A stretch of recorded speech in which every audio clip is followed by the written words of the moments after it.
So ఒక basic Java class ప్రోగ్రామ్ని ఎట్లా రన్ చేయాలి అనేది చూద్దాము. So first class. So class is the keyword is used to declare a class. So class space class name demo అని ఇస్తున్నాను. So మనం ఏ పేరు మీద అయితే ప్రోగ్రామ్ చేస్తున్నామో అదే పేరు మీద మనం సేవ్ చేయాలి. క్లాస్ నేమ్ ఏదైతే రాస్తామో ప్రోగ్రామ్ని కూడా అదే పేరు మీద మనం సేవ్ చేయాలి. సో క్లాస్ నేమ్ డెమో ఇచ్చాను. ఇందులోపల మనం ఏం తీసుకోవాలంటే మెయిన్ మెథడ్ తీసుకోవాలి. So main method public static void main string arguments. So main method open చేస్తాను. సో ఇందులోపల మరి పబ్లిక్ అంటే ఏంటి, స్టాటిక్ అంటే ఏంటిది అనేది ప్రీవియస్ టాపిక్ లో తీసుకున్నాము. సో మళ్ళీ ఒకసారి చూద్దాము. So public is the access specifier.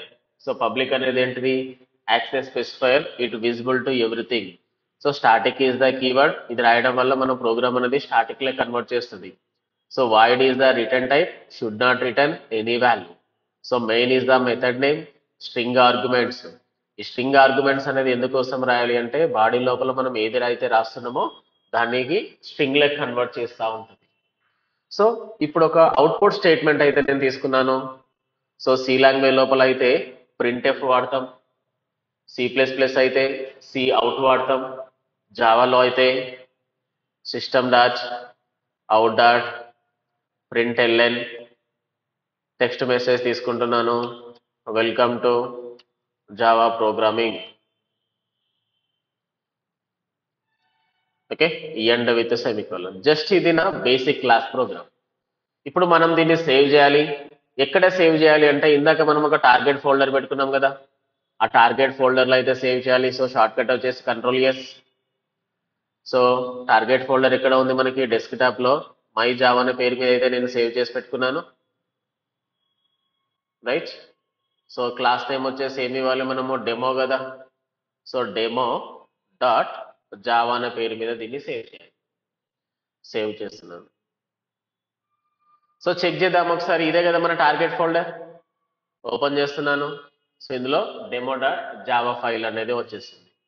ఇప్పుడు ఈ ప్రోగ్రామ్ని మనం ఏం చేయాలంటే కంపైల్ చేయాలి. సో కంపైల్ చేయడానికి మనం దేన్ని వాడాలి అంటే జావా కంపైలర్ని అయితే మనం ఇన్వాల్వ్ చేయాల్సి ఉంటుంది. సో నేనైతే కమాండ్ ప్రాంప్ట్ అయితే ఓపెన్ చేసి పెట్టుకున్నాను. ఫస్ట్ మన టార్గెట్ ఫోల్డర్ డెస్క్టాప్ లో ఉంది. So CD space desktop, CD space మన ఫోల్డర్ పేరు ఏంటిది, my Java. Space spelling space ఇవ్వలేదా,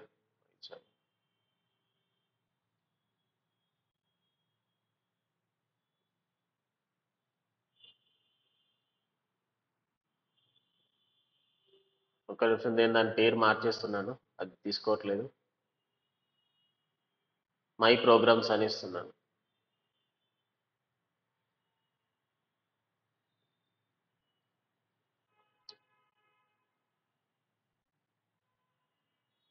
సో సిడి స్పేస్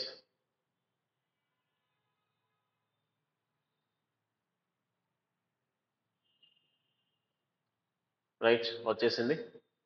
సో ఇప్పుడు మనం దీన్ని కంపైల్ చేయాలి. సో ఎట్లా కంపైల్ చేయాలి, javac space class name dot java. So class name ఏం తీసుకున్నాం మనం, డెమో అని తీసుకున్నాం. So demo dot java. So compilation successful complete అయింది. ఇప్పుడు దీన్ని మనం ఏం చేయాలి, రన్ చేయాలి. So java space demo.